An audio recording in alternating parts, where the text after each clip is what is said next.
عليكم ورحمة الله وبركاته.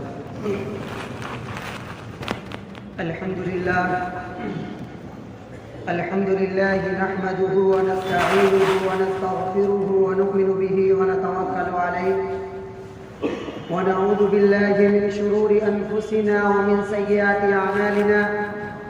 من يهدي الله فلا مضل له ومن يضلله فلا هادي له. ونشهد أن لا إله إلا الله وحده لا شريك له ونشهد أن سيدنا وحبيبنا ومولانا محمدا عبده ورسوله. أما بعد، قال الله تبارك وتعالى في القرآن الكريم: أعوذ بالله من الشيطان الرجيم، بسم الله الرحمن الرحيم. والذين يكنزون الذهب والفضة ولا ينفقونها في سبيل الله فبشرهم بعذاب أليم يوم يحمى عليها في نار جهنم فتكوى بها جباههم وجنوبهم وظهورهم هذا ما كنزتم لأنفسكم فذوقوا ما كنتم تكنزون. وقال النبي صلى الله عليه وسلم: الصدقة تطفئ الخطيئة كما يطفئ الماء النار، أو كما قال عليه الصلاة والسلام. واجب الاحترام معزز سامعین کرام، میرے دینی بھائیوں اور عزیز ساتھیوں، یہ رمضان مبارک کا بابرکت باسعادت مہینہ چل رہا ہے. روزے کے متعلق فضائل، روزے کی اہمیت، رمضان مبارک کے مہینے میں کن اعمال کو کرنا چاہیے، کن اعمال سے بچنا چاہیے، اس پر تفصیلی گفتگو ہو چکی ہے. آج آپ کے سامنے جو بات عرض کرنی ہے وہ ہے زکوٰۃ کی فرضیت، زکوٰۃ کی اہمیت، زکوٰۃ کے چند ضروری مسائل اور اس کے فوائد و ثمرات. عموماً رمضان المبارک کے مہینے میں لوگ زکوٰۃ کے بارے میں سوالات کیا کرتے ہیں، اور لوگ عام طور پر رمضان المبارک کے مہینے میں ہی اپنی زکوٰۃ کی ادائیگی کرتے ہیں. قرآن کریم میں اللہ رب العزت نے جہاں نماز قائم کرنے کا حکم دیا، اقیموا الصلاۃ، اس کے فوراً بعد جس چیز کا اللہ رب العزت نے حکم دیا ہے وہ ہے زکوٰۃ.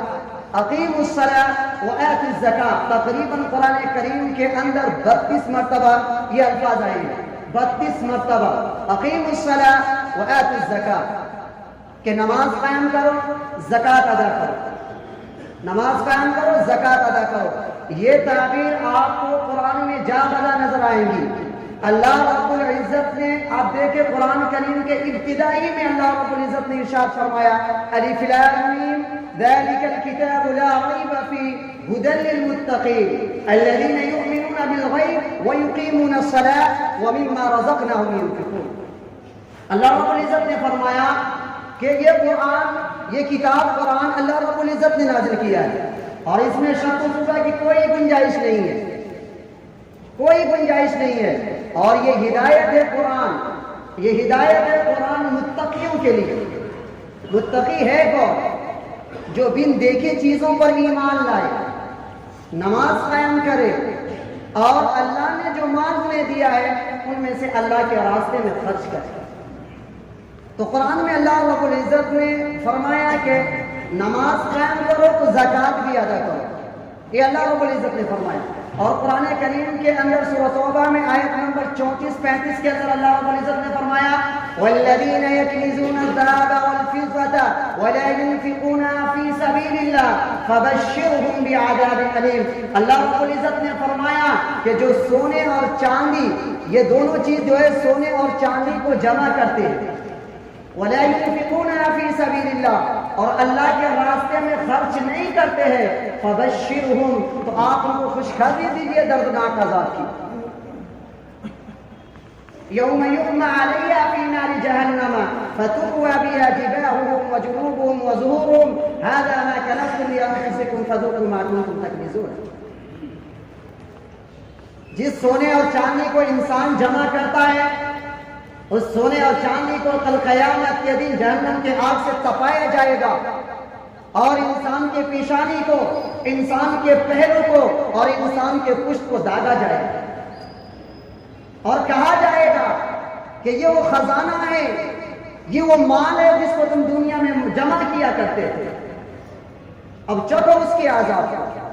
تو گویا کہ اللہ رب العزت نے اس آیت کے ذریعے سے مسلمانوں کو پیغام دیا کہ جس انسان کے پاس سونے اور چاندی ہے اور وہ انسان اس مال کے حق کو ادا نہیں کرتا، تو اللہ رب العزت کل قیامت کے دن اس سونے اور چاندی کو جہنم کے آگ میں تپائے گا اور انسان کے 3 اعضاء کو داغیں گے، انسان کے 3 اعضاء کو داغیں گے۔ سب سے پہلے یہ فرمایا کہ اس کے پیشانی کو، انسان کے پیشانی کو داغیں گے۔ وجہ کیا ہے؟ وجہ کیا ہے کہ اللہ رب العزت سب سے پہلے انسان کی پیشانی کو داغے گا؟ وجہ یہ ہے کہ جب کوئی سائل، جب کوئی مستحق، جب کوئی مسکین آتا ہے مانگنے کے لیے، سوال کرنے کے لیے آتا ہے، تو ناگواری کا اظہار انسان کے چہرے پر اور پیشانی پر ہوتا ہے۔ انسان اسی سے معلوم کر لیتا ہے کہ یہ بندہ واقعی دینا چاہتا یا نہیں دینا چاہتا، انسان کے چہرے سے معلوم ہو جاتا ہے۔ جب کوئی سائل اس کے پاس مانگنے کے لیے آتا ہے تو ناگواری کا اظہار اپنے چہرے کے ذریعے سے کرتا ہے، اس لیے اللہ رب العزت کل قیامت کے دن اس کے پیشانی کو داغے گا۔ اس کے بعد پھر اللہ رب العزت نے فرمایا اس کے پہلو کو داغیں گے۔ کنسپٹ دیکھیے، اس کے پہلو کو داغیں گے۔ پہلو کو کیوں داغیں گے؟ کیونکہ انسان سے کوئی سائل مانگنے آتا ہے، کوئی مستحق انسان کے پاس پہنچتا ہے، وہ انسان اپنے پہلوؤں کو گھماتے ہوئے آگے بڑھ جاتا ہے اور اس مستحق سے پوچھتا نہیں ہے، اس سے یہ نہیں کہتا کہ تم میرے پاس کیوں آئے، اپنے پہلو کو گھماتے ہوئے چل دیتا ہے۔ اس لیے اللہ رب العزت اس کے پہلو کو داغے گا۔ اس کے بعد تیسرے نمبر پہ اللہ رب العزت نے فرمایا کہ اس کے پشت کو داغے دیا جائے۔ کیوں؟ کیونکہ انسان سے جب سوال کرتا ہے، انسان سائل کو چھوڑ کر کے آگے جو نکلتا ہے، اپنے پشت کو پیچھے چھوڑتا ہے، انسان کو پیچھے چھوڑتا ہے اور پشت دکھاتے ہوئے آگے نکل جاتا ہے۔ اس لیے اللہ رب العزت اس کے پشت کو داغے گا۔ تو جن لوگوں کو اللہ رب العزت نے مال دیا ہے اور اس کے حق کو ادا نہیں کرتا، ان کے بارے میں اللہ رب العزت نے کہا یوم یحمى علیہ فی نار جہنم فتقوى بها جباههم وجنوبهم وظهورهم هذا ما كنزتم لانفسكم فذوقوا ما كنتم تكنزون۔ یہ تو اللہ رب العزت نے بڑے سخت الفاظ میں اللہ رب العزت نے وعید فرمائی کہ جو انسان جس کے پاس مال ہے اور اس مال کے حقوق کو ادا نہیں کرتا تو پھر وہ تیار نہیں۔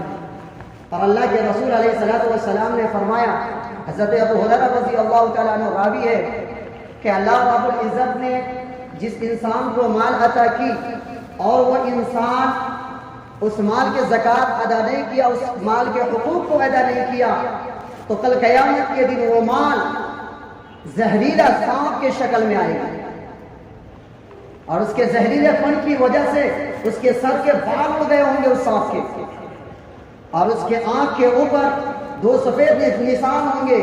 جس سانپ کے اندر یہ چیزیں پائی جائے وہ سانپ بہت زیادہ خطرناک ہوتا ہے، وہ سانپ اس کے گلے میں لپیٹ دیا جائے گا اور پھر وہ سانپ کہے گا کہ لے میں تیرا مال، میں تیری دولت، اور پھر وہ اس انسان کو ڈسے گا۔ اور اللہ کے رسول صلی اللہ علیہ وسلم نے اس کے بعد یہ آیت تلاوت فرمائی وَلَا يَحْسَبَنَّ الَّذِينَ يَبْخَلُونَ بِمَا آتَاهُمُ اللَّهُ مِنْ فَضْلِهِ هُوَ خَيْرًا لَهُمْ بَلْ هُوَ شَرٌّ لَهُمْ سَيُطَوَّقُونَ مَا بَخِلُوا بِهِ يَوْمَ الْقِيَامَةِ۔ کہ اللہ رب العزت نے جس کو مال عطا کیا ہے اور وہ اس میں بخل کرتا ہے اور یہ گمان کرتا ہے کہ هو خیر لہو، کہ وہ اس کے لیے بہتر ہے، نہیں، بل هو شر لہو، بلکہ یہ سراسر اس کے لیے شر ہے۔ اور جو انسان خدا کے دیے ہوئے مال میں بخل کرتا ہے تو وہ مال کل قیامت کے دن اس کے گلے کا طوق بن جائے۔ اس لیے دعا کریں کہ اللہ رب العزت ہم سبوں کو پوری ایمانداری کے ساتھ، صدق دلی کے ساتھ زکوٰۃ ادا کرنے کی توفیق عطا فرمائے۔ چونکہ یہ مال اللہ نے دیا ہے، ہمارے پاس جو مال ہے یہ اللہ نے دیا ہے، اور اس مال میں اللہ رب العزت نے اپنا حق مقرر کیا۔ یہ تو اللہ رب العزت کی بہت بڑی مہربانی ہے کہ اللہ رب العزت نے یہ نہیں کہا کہ تم سارے کے سارے مال کو خرچ کر دو، سارے مال کو زکات میں دے دو، یہ نہیں کہا اللہ رب العزت نے، بلکہ اللہ رب العزت نے کہا کہ تم اپنے مال میں سے 40واں حصہ، 40 روپے میں سے 1 روپیہ بس اللہ کے راستے میں خرچ کرو۔ اگر کوئی انسان یہ کہے کہ میں اپنے ہاتھ کے طاقت سے پیسہ جمع کیا ہوں، اپنے طاقت کے بلبوتے پہ پیسہ جمع کیا ہوں، تو میں کیسے زکات ادا کر سکتا ہوں؟ میرے بھائی میں پوچھنا چاہتا ہوں، اس ہاتھ کے اندر طاقت تمہیں کس نے دیا ہے؟ اس ہاتھ کے اندر طاقت تمہیں کس نے دیا ہے؟ اگر کوئی انسان یہ کہتا ہے کہ میں اپنے تجربات کی بنا پر مال کمایا ہوں، مال کو جمع کیا ہوں، تو میں پوچھنا چاہتا ہوں کہ یہ تجربات تمہیں کس نے دیا؟ اگر تم یہ کہتے ہو کہ میں اپنے دماغ کو استعمال کر کے مال کمایا ہوں، تو یہ دماغ کو استعمال کرنے کا طریقہ تمہیں کس نے دیا؟ یہ ساری نعمتیں اللہ نے تمہیں دی، اگر اللہ چاہے تو چھین لے تو تم کیا کر سکتے ہو؟ کچھ نہیں کر سکتے۔ اس لیے اللہ نے جو مال دیا ہے اس کے حقوق کو ادا کیجیے۔ یہ زکات نصاب کیا ہے اور کس پر لازم ہے؟ 4 چیزوں پر زکات لازم ہے۔ ایک سونا، چاندی، مال تجارت، نقدی مال، یہ 4 چیزیں ہیں جس پر زکات لازم ہے، جس پر زکات واجب ہے۔ یہ 4 چیزیں ہیں۔ اگر کسی کے پاس صرف سونا ہو، اس کے ساتھ کوئی چیز نہ ہو، تو پھر اس وقت اس کا نصاب 7.5 تولہ سونا ہے۔ اگر کسی کے پاس اتنا پیسہ ہے تو اس پر زکات واجب ہے۔ اسی طریقے سے اگر کسی کے پاس صرف چاندی ہے اور کوئی چیز نہیں ہے تو پھر اس وقت اس کا نصاب 52.5 تولہ سونا، اس چاندی 52.5 تولہ چاندی اگر کسی کے پاس اتنی مالیت ہے تو پھر اس کے اوپر زکات واجب ہے۔ اور سال کا گزرنا بھی ضروری ہے۔ رمضان المبارک کے مہینے میں ہم زکات نکالتے ہیں عام طور پر، لیکن ہم یہ حساب نہیں کرتے، ہم یہ کاؤنٹ نہیں کرتے کہ پتہ نہیں شوال کے مہینے میں ہمارے اوپر زکات واجب ہوئی ہے، لیکن ہم رمضان المبارک کے مہینے میں زکات نکالتے ہیں۔ اس لیے حساب کیجئے، سال کا حساب کیجئے، جب سال گزر جائے گا پھر آپ کے اوپر زکات واجب ہوگی۔ یہ نہیں کہ آپ کے اوپر شوال المکرم کے اندر زکات واجب ہوئی ہے اور آپ رمضان المبارک کے مہینے میں آ کر کے زکات نکال رہے ہیں، نہیں، آپ اس کا خیال کیجئے۔ اور جس وقت آپ کے اوپر زکات واجب ہو رہی ہے آپ اس میں سے آپ اپنے مال میں سے زکات نکالیں۔ اسی طریقے سے اگر کوئی انسان فلائٹ یا گاڑی خرید لیتا ہے اس نیت کے ساتھ کہ میں اس سے کرایہ کماؤں گا، میں اس کو کرایہ پر دے دوں گا،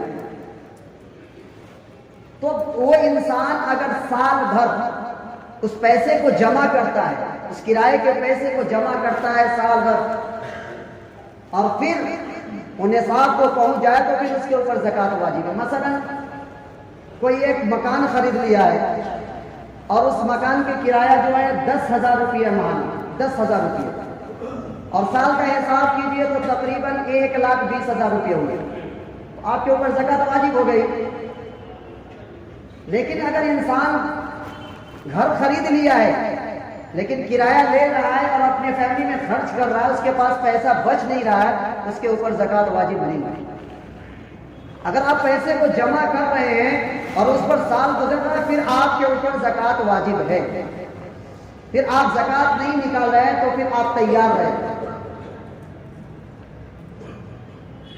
اسی طریقے سے انسان زکات کس کو دے سکتا ہے؟ یہ زکات کا پیسہ سب کو نہیں دے سکتے ہیں، تو زکات کا پیسہ جو ہے یہ اصول اور فروع کو ہم نہیں دے سکتے، جیسے باپ، دادا، دادی، نانا، نانی، یہ سب کو ہم زکات کا پیسہ نہیں دے سکتے۔ فروع میں بیٹا بیٹی پوتا پوتی اس کو بھی ہم زکوٰۃ نہیں دے سکتے ہیں۔ اسی طریقے سے شوہر اپنی بیوی کو زکوٰۃ نہیں دے سکتا اور نہ بیوی اپنے شوہر کو زکوٰۃ دے سکتی ہے۔ ہاں، بھائی اپنے بہن کو زکوٰۃ دے سکتا ہے، کب؟ جب وہ مستحق ہو تب۔ اس طریقے سے بہن بھی اپنے بھائی کو زکوٰۃ دے سکتی ہے، کب؟ جب بھائی مستحق ہو تب۔ آج ہمارے پاس پیسے ہوتے ہیں، لاکھ روپیہ رکھے ہوئے ہیں اور کہتے ہیں ہم زکوٰۃ کے مستحق ہیں، ہمیں زکوٰۃ دیجیے۔ ہمارے پاس پیسے ہیں، تقریباً اگر کسی کے پاس تقریباً 75,000 روپیہ تو اس کے اوپر زکوٰۃ واجب ہے، اس کو زکوٰۃ نہیں دے سکتے آپ جس کے پاس یہ پیسے ہیں۔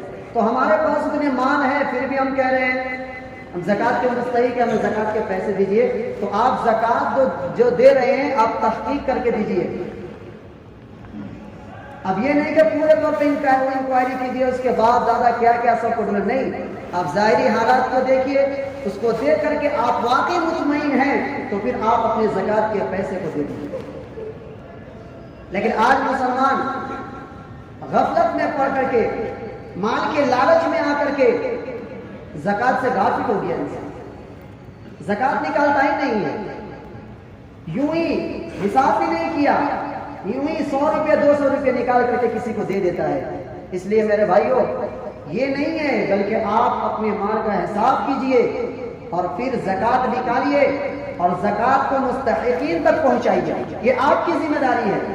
یہ نہیں کہ آپ زکوٰۃ کا پیسہ نکال لیے تو آپ لے کے بیٹھے رہے، نہیں، آپ اس زکوٰۃ کے پیسے کو مستحقین تک ڈھونڈ کر کے وہاں تک پہنچ کر کے اس پیسے کو دیجئے، ورنہ پتہ نہیں آپ کس کو پیسے دے دیں گے۔ جو مستحق نہیں ہے آپ اس کو بھی پیسے دے دیں گے۔ خاص طور سے اپنے رشتہ دار میں دیکھیے، کوئی ایسا تو ہے نہیں جو مستحق ہے، جو زکوٰۃ لینے کے قابل ہے، آپ اس کو دیجئے، اپنے رشتہ دار میں دیجئے، ڈھونڈیے اس کو یہ نہیں کہیے کہ یہ زکوٰۃ کا پیسہ ہے، کیونکہ وہ مستحق ہے، آپ اسے یہ نہیں کہیے کہ زکوٰۃ کا پیسہ ہے۔ دل جوئی کے لیے آپ انہیں لے جا کر کے آپ اپنے زکوٰۃ کے پیسے کو دے دیجئے۔ اسی طریقے سے ابھی آپ دیکھتے ہیں کہ کوئی انسان کیا کرتا ہے، زکوٰۃ کے پیسے سے دوائیاں خرید کر کے تقسیم کرنے لگتا ہے۔ باہر دیکھیں گے آپ کہیں پہ انسان جو ہے وہ ریلیف لگا کر کے دوائیاں فری میں تقسیم کرتا رہتا ہے، ان سے آپ تحقیق کیجئے تو وہ زکوٰۃ کے پیسے سے دوائیاں تقسیم کر رہا ہے، تو اس سے آپ کی زکوٰۃ ادا نہیں ہوگی۔ کیوں؟ اس لیے کہ وہ جو آپ دوائیاں تقسیم کر رہے ہیں وہ صرف مستحق کو آپ تقسیم نہیں کر رہے، اس میں کوئی بھی آ جا رہا ہے، جو زکوٰۃ لینے کے قابل نہیں ہے وہ بھی آپ سے دوائیاں لے کے جا رہا ہے، تو پھر آپ کی زکوٰۃ ادا نہیں ہوگی۔ اسی طریقے سے ہم جو ہے زکوٰۃ کے پیسے سے افطاری کراتے ہیں، تو یاد رکھیے اس سے بھی زکوٰۃ ادا نہیں ہوگی، کیونکہ زکوٰۃ مطلب یہ زکوٰۃ کا کہ مالک بنانا، جب تک کہ آپ مالک نہیں بنائیں گے آپ کی زکوٰۃ ادا نہیں ہوگی۔ ہم افطار کرائیں گے تو کیا کرتے ہیں، عام دعوت دے دیتے ہیں، چاہے کوئی بھی ہو، افطار میں جو آتے ہیں جس کے پاس پیسہ ہے وہ بھی آتے ہیں، جس کے پاس پیسہ نہیں ہے وہ بھی آتے ہیں، دونوں آدمی آتے ہیں۔ ایک تو یہ ہے، اور دوسری بات یہ ہے کہ آپ دسترخوان پر رکھ دیتے ہیں، آپ کھا سکتے ہیں لے کر کے جا نہیں سکتے۔ دسترخوان پر کوئی چیز آپ رکھ دیتے ہیں تو آپ کھا سکتے ہیں لیکن آپ لے کر کے جا نہیں سکتے ہیں، تو جب تک کہ آپ مالک نہیں بنائیں گے اس وقت تک کہ آپ زکوٰۃ جو ہے آپ کی زکوٰۃ ادا نہیں ہوگی۔ ہاں ایک صورت ہے کہ اگر آپ چاہ رہے ہیں کہ زکوٰۃ کے پیسے سے ہی آپ افطاری کرائیں تو ایک شکل ہے کہ آپ ڈبہ میں پیک کیجیے اور ڈبہ میں پیک کرنے کے بعد مستحق کے حوالے کر دیجیے، مالک بنائیں گے اس کو، پھر آپ کی زکوٰۃ ادا ہو جائے گی انشاءاللہ۔ تو دعا کیجئے کہ اللہ رب العزت ہم سب کو ایمانداری کے ساتھ زکوٰۃ ادا کرنے کی توفیق۔ آج اگر مسلمان ایمانداری کے ساتھ صدق دینی کے ساتھ انسان مسلمان اگر زکوٰۃ نکالنا شروع کر دے تو یہ میں کہتا ہوں کہ مسلمانوں کے اندر کوئی غریب باقی نہیں ہے انشاءاللہ۔ لیکن ہم مسلمان زکوٰۃ نکالتے ہی نہیں۔ اگر ہر مسلمان جس کو اللہ رب العزت نے مال دیا ہے اگر وہ مسلمان یہ فکر کرے کہ انشاءاللہ تعالی ہم زکوٰۃ کے پیسے کو لے کر کے مستحق تک پہنچیں گے، ہم اس کو دیں گے انشاءاللہ تعالی. آپ دیکھیں نا، اگر آپ کے پاس زکوٰۃ کے 2 لاکھ روپے ہے، 3 لاکھ روپے ہے، اگر کوئی ایسا غریب ہے جو کھانے کے لیے اس کے پاس پیسے نہیں ہیں، جو رہنے کے لیے گھر نہیں ہے، اگر آپ اس پیسے دیتے ان کو، اس غریب کو، تو اگلے رمضان میں آپ دیکھیں گے انشاءاللہ تعالی وہ بندہ زکوٰۃ نکالنے کے قابل ہو جائے گا، وہ بندہ زکوٰۃ نکالے گا. کیونکہ پچھلے رمضان میں جو آپ سے پیسہ لیا ہے وہی بندہ اگلے رمضان میں کسی دوسرے کو زکوٰۃ دے گا. تو تمام مسلمان اگر یہ ارادہ کر لیں کہ انشاءاللہ تعالی ہم اپنے پیسے کو مستحقین تک پہنچائیں گے اور پھر ہم آگے بڑھانے کی کوشش کریں گے، تو انشاءاللہ تعالی ہم ترقی کریں گے، ہم آگے بھی بڑھیں گے انشاءاللہ. یہ چیز ہے، مسلمانوں کے اندر یہ کمی ہے. حالانکہ یہ نہیں کہ پیسہ مسلمان زکوٰۃ نہیں نکال رہا، بہت سارے پیسے زکوٰۃ نکال رہے ہیں، لیکن اس کو جس طریقے سے زکوٰۃ ادا کرنا چاہیے وہ انسان زکوٰۃ کو ادا نہیں کر پا رہا، یوں ہی ضائع کر دے رہا ہے. اور یہ زکوٰۃ، یہ صدقات جو ہم اللہ کے راستے میں خرچ کرتے ہیں، اس کی فضیلت کو آپ جانیے کہ فضیلت کیا ہے. جب آپ 1 روپیہ دیں گے نا اللہ کے راستے میں، 1 روپیہ دیں گے اللہ کے راستے میں، تو اللہ کتنے دیں گے؟ وہ اللہ دینے والا ہے. ہم کہہ سکتے ہیں ہم آپ کو کتنا کہیں گے، اللہ 100 دیں گے، لیکن اللہ کتنا دے گا ہمیں بھی معلوم نہیں ہے. اگر 1 روپیہ ہم خرچ کرتے ہیں اس رمضان المبارک کے مہینے میں، اور وہ بابرکت اور بسعادت مہینہ جس میں اگر ہم پیسہ خرچ کرتے ہیں، غریبوں کا خیال کرتے ہیں، غریبوں کے لیے ہم مرتے ہیں، تو پھر انشاءاللہ تعالی آپ تیار رہیے جنت میں جانے کے. یہ چیز ہے. لیکن آپ اس کا خیال نہیں کرتے ہیں، آپ غریبوں کے لیے نہیں مرتے ہیں، آپ غریبوں کو آپ اپنے پڑوس میں سے نہیں دیکھتے ہیں. ہم افطار میں بہت کچھ کھا رہے ہیں، کھانے میں بہت کچھ کھا رہے ہیں، لیکن بغل میں ہے، پڑوسی ہے جو بیچارے پانی پی کر کے روزے رکھ رہا ہے. افطاری کرنے کے لیے اس کے پاس کچھ نہیں ہے، اور ہم ہے کہ رنگ برنگی کھا رہے ہیں. تو ضرورت اس بات کی ہے کہ آپ ڈھونڈیے اپنے پڑوس میں، اپنے محلے میں ڈھونڈیے کہ کون ہے مستحق، اس کو ڈھونڈ کر کے آپ پہنچائیے اس کے پاس. آپ کے پاس مانگنے کے لیے یہ الگ بات ہے، لیکن آپ خود جا کر کے ان کو دے، یہ الگ بات ہے. آپ خود محسوس کیجیے کہ ضرورت مند کون ہے، پھر اس کی ضرورت کو پوری کیجیے انشاءاللہ.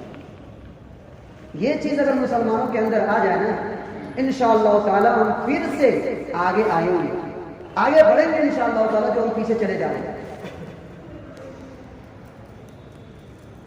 یہ پتہ نہیں مسلمانوں کو کیا ہو گیا ہے کہ مسلمان اس طریقے سے اتنی تنزلی میں، اتنے گمراہی میں گرتے جا رہے ہیں. کیوں؟ مسلمانوں نے قرآن کو چھوڑ دیا. کیا کیا؟